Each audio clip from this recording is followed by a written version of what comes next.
2024 വർഷത്തെ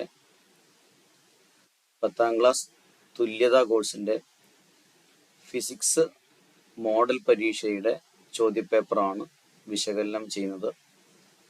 ആദ്യ ചോദ്യം: വസ്തുവിനേക്കാൾ വലിപ്പമുള്ള പ്രതിബിംബം രൂപീകരിക്കാൻ കഴിയുന്ന ദർപ്പണം ഏത്? സമതല ദർപ്പണം, കോൺകേവ് ദർപ്പണം, കോൺവെക്സ് ദർപ്പണം. ഉത്തരം കോൺകേവ് ദർപ്പണം. ചോദ്യം 2: ഒരു മഴവില്ലിന്റെ പുറംവക്കിൽ കാണുന്ന നിറം ഏത്? മഴവില്ലിന്റെ പുറംവക്കിൽ കാണുന്ന നിറം. ഉത്തരം ചുവപ്പ്. ചുവപ്പ് നിറമാണ് പുറത്ത് കാണുന്നത്. അതുപോലെ ഏറ്റവും അകത്ത് കാണുന്നത് വയലറ്റും ആയിരിക്കും അല്ലെ. നമുക്കറിയാം, അതിന് വിബ്ജിയോർ എന്ന് ഓർത്താൽ മതി. ചോദ്യം 3: ചുവടെ നൽകിയിരിക്കുന്നത് ഏത് ഇലക്ട്രോണിക് ഘടകത്തിന്റെ പ്രതീകമാണ്? ഇത് പ്രതിരോധകം എന്ന ഘടകത്തിന്റെ പ്രതീകമാണ്. ഉത്തരം പ്രതിരോധകം. ചോദ്യം 4: ഒന്നാം പദജോടി ബന്ധം കണ്ടെത്തി രണ്ടാം പദജോടി ബന്ധം പൂർത്തീകരിക്കുക. ഒന്ന് ക്ലോറിൻ പച്ച അല്ലെ. ക്ലോറിൻ വാതകത്തിനാണ് പച്ച നിറമുള്ളത്. അങ്ങനെയാണെങ്കിൽ ഹൈഡ്രജൻ വാതകത്തിന് അല്ലെ ഉള്ള നിറം നീല നിറമാണ്. നീല. ചോദ്യം 5: ഏതെങ്കിലും രണ്ട് ഫോസിൽ ഇന്ധനങ്ങളുടെ പേരെഴുതുക. ഉത്തരം കൽക്കരി, പെട്രോളിയം. ചോദ്യം 6: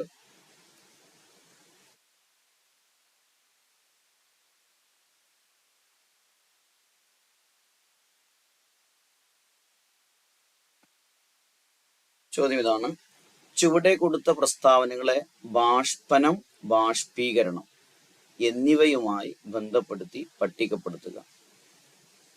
ഇവിടെ ഓപ്ഷൻ എ എല്ലാ താപനിലയിലും നടക്കുന്നു. ബി ഉപരിതലത്തിൽ മാത്രം നടക്കുന്നു. സി തിളനിലയിൽ മാത്രം നടക്കുന്നു. ഡി ദ്രാവകത്തിൽ എല്ലായിടത്തും നടക്കുന്നു. ഇവിടെ ബാഷ്പനത്തിൽ വരുന്നത് സിയും ഡിയുമാണ് വരുന്നത്. തിളനിലയിൽ മാത്രം നടക്കുന്നു. ദ്രാവകത്തിൽ എല്ലായിടത്തും നടക്കുന്നു. അതുപോലെ ബാഷ്പീകരണത്തിൽ വരുന്നത് എയും ബിയുമാണ് ആൻസർ ആയിട്ട് വരുന്നത്. എല്ലാ താപനിലയിലും നടക്കുന്നു. ഉപരിതലത്തിൽ മാത്രം നടക്കുന്നു. ചോദ്യം 7: അതിൽ എ ചോദ്യം: റെക്ടിഫിക്കേഷൻ എന്നാൽ എന്ത്? AC-യെ DC ആക്കി മാറ്റുന്ന പ്രവർത്തനമാണ് റെക്ടിഫിക്കേഷൻ അല്ലെ. AC-യെ DC ആക്കി മാറ്റുന്ന പ്രവർത്തനം. അതിലെ ബി ചോദ്യം: ഒരു റെക്ടിഫയറിൽ ഉപയോഗിക്കുന്ന പ്രധാനപ്പെട്ട ഇലക്ട്രോണിക് ഘടകം ഏത്? ഉത്തരം ഡയോഡ്. ഡയോഡാണ് പ്രധാനപ്പെട്ട ഘടകം. ഇനി ചോദ്യം 8: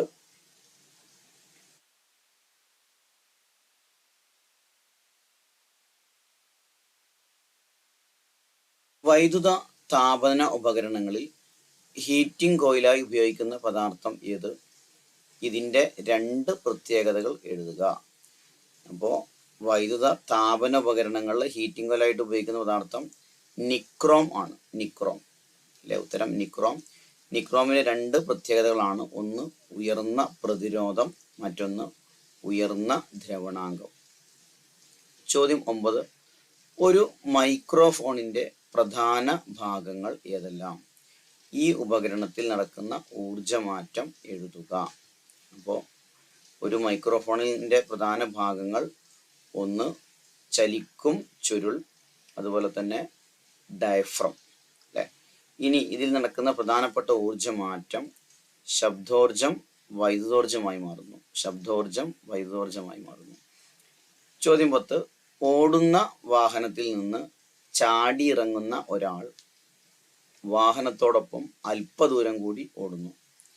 ഓടുന്ന വാഹനത്തിൽ നിന്ന് ചാടിയിറങ്ങുന്ന ഒരാൾ വാഹനത്തോടൊപ്പം അല്പദൂരം കൂടി ഓടുന്നു. ന്യൂട്ടന്റെ ഒന്നാം ചലന നിയമവുമായി ബന്ധപ്പെടുത്തി ഇത് വിശദീകരിക്കുക. അപ്പോൾ ഇവിടെ ഇത് ന്യൂട്ടന്റെ ഒന്നാം ചലന നിയമവുമായി ബന്ധപ്പെട്ടതാണ് അല്ലെ. ഒന്നാം ചലന നിയമത്തിൽ ജഡത്വം അതുപോലെ തന്നെ ബലം എന്നീ രണ്ട് വസ്തുക്കളാണ് വരുന്നത്. അപ്പോൾ ഇവിടെ എന്താണ് ആൻസർ വരുന്നത്? വീഴുന്ന ഓടുന്നതിനുള്ള സാധ്യത ഒഴിവാക്കാൻ വേണ്ടിയാണ് ഇങ്ങനെ ചെയ്യുന്നത്. ഓടുന്ന ബസ്സിൽ നിന്ന് ചാടി ഇറങ്ങുമ്പോൾ കുറച്ചും കൂടെ ചാടിയാൾ മുന്നോട്ട് പോകുന്നത് അല്ലേ. ഇനി ഒന്നാം ചലനത്തിൽ പറയുന്നത് ഒരു വസ്തുവിന് അതിൻ്റെ ചലനാവസ്ഥയിലോ നിശ്ചലാവസ്ഥയിലോ തുടരാനുള്ള പ്രവണത ഒഴിവാക്കാൻ അല്ലേ.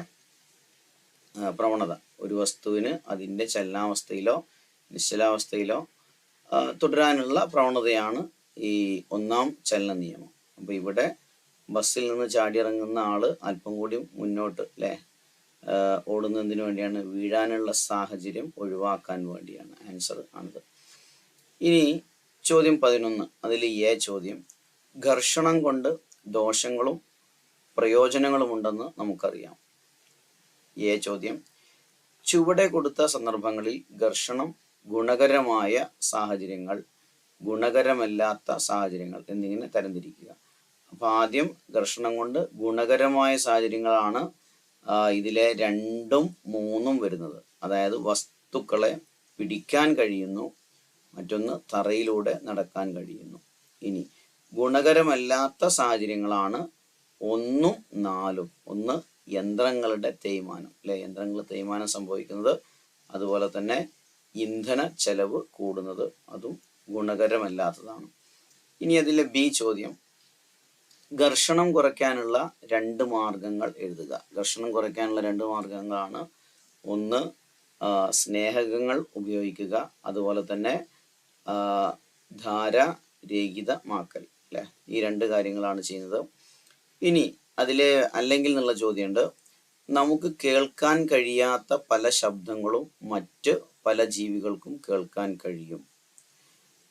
അതിലെ എ ചോദ്യം, അൾട്രാസോണിക് ശബ്ദം എന്നാൽ എന്ത്? അതായത് 20 കിലോ ഹെർട്സിന് മുകളിലുള്ള ശബ്ദമാണ് അൾട്രാസോണിക് ശബ്ദം എന്ന് പറയുന്നത്. ഇനി അതിലെ ബി ചോദ്യം, അൾട്രാസോണിക് ശബ്ദം പ്രയോജനപ്പെടുത്തുന്ന 2 സാഹചര്യങ്ങൾ എഴുതുക. ഒന്ന് സമുദ്രത്തിൻ്റെ ആഴം അളക്കാൻ, മറ്റൊന്ന് കിഡ്നിയിലെ കല്ല് പൊടിച്ചു കളയാൻ. ഈ 2 പ്രയോജനങ്ങൾ അൾട്രാസോണിക് ശബ്ദം ഉപയോഗിച്ചിട്ട് ചെയ്യുന്നുണ്ട്. ഇനി ചുവടെ കൊടുത്ത ചിത്രം നിരീക്ഷിക്കുക.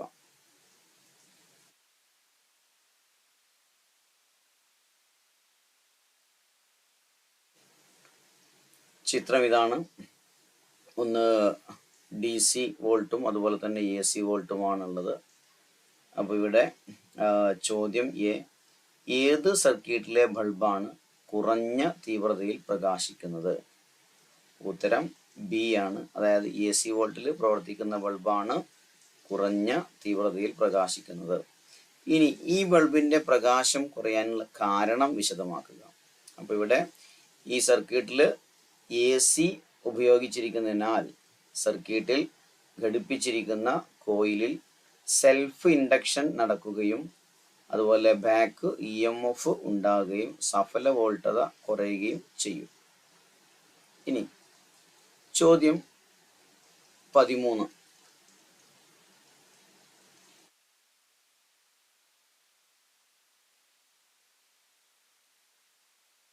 ചോദ്യം ഇതാണ്, 240 വോൾട്ടിൽ പ്രവർത്തിക്കുന്ന ഒരു വൈദ്യുത ഉപകരണത്തിൽ കൂടി 3 ആംപിയർ വൈദ്യുതി പ്രവഹിക്കുന്നുവെങ്കിൽ 5 മിനിറ്റിൽ ഉൽപ്പാദിപ്പിക്കുന്ന താപം കണക്കാക്കുക. അപ്പോൾ ഇവിടെ I എന്ന് പറയുന്നത് വൈദ്യുതി 3 ആംപിയർ ആണ്, കറണ്ട് 3 ആംപിയർ ആണ്. അതുപോലെ തന്നെ സമയം T 5 മിനിറ്റ് ആണ്. അതായത് നമ്മൾ സെക്കൻഡിലേക്ക് മാറ്റുമ്പോൾ 5 × 60 300 സെക്കൻഡ്. ഇനി ഇവിടെ അപ്പോൾ ഇവിടെ കണ്ടുപിടിക്കേണ്ടത്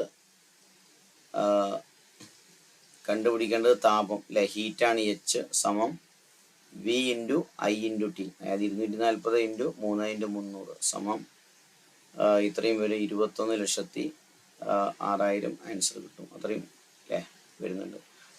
ഇനി ചോദ്യം 14, ചുവടെ കൊടുത്ത രേഖാചിത്രം നിരീക്ഷിക്കുക. ചിത്രം ഉണ്ടായിരുന്നു. ഇവിടെ ചിത്രം എ പകർത്തി വരച്ച് പ്രതിബിംബ രൂപീകരണം ചിത്രീകരിക്കുക. അപ്പോൾ ചിത്രം എങ്ങനെയാണ് വരുന്നത്?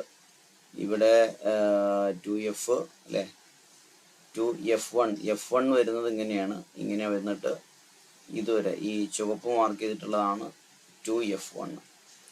അതുപോലെ തന്നെ 2F2 അല്ലെ, ഇങ്ങോട്ട് വരുന്നത് ഇവിടുന്ന് ഇങ്ങോട്ട് വരും. ഓക്കെ, ചിത്രം മാറ്റി വരയ്ക്കുന്നത് ഇങ്ങനെയാണ്. ഇനി അതിലെ ബി ചോദ്യം, ചിത്രത്തിലെ ലെൻസിന്റെ പവർ എത്രയായിരിക്കും? അപ്പോൾ P = 1/F ആണ് പവർ കാണാനുള്ള സമവാക്യം. എഫ് എന്ന് പറയുന്നത് ഇവിടെ 0.2 അല്ലെ, 0.2 ആണ് എഫ്. അപ്പോൾ 1/0.2 എന്ന് വരും, സമം 5D ആണ് ആൻസർ വരുന്നത്, 5D. ഇനി ചോദ്യം 15, ഭൂമിയുടെ താപനില ഉയർന്നുകൊണ്ടിരിക്കുകയാണല്ലോ. അതിൽ ഈ ചോദ്യം, ഹരിതഗേഹവാതകങ്ങൾ എന്നാൽ എന്ത്? അതുപോലെ ആഗോളതാപനം കുറയ്ക്കാൻ സ്വീകരിക്കാവുന്ന 2 മാർഗങ്ങൾ എഴുതുക. അപ്പോൾ ആദ്യ ചോദ്യം, ഹരിതഗേഹവാതകങ്ങൾ എന്നാൽ എന്ത്?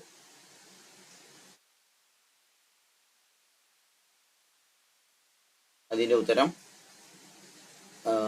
സൂര്യനിൽ നിന്നും വരുന്ന താപവികിരണങ്ങൾ ഭൂമിയിൽ തട്ടി അന്തരീക്ഷത്തിലേക്ക് തിരിച്ചു പോകുമ്പോൾ അവയിൽ ഒരു ഭാഗം ഭൂമിയിലേക്ക് തന്നെ പ്രതിപതിക്കുന്നു.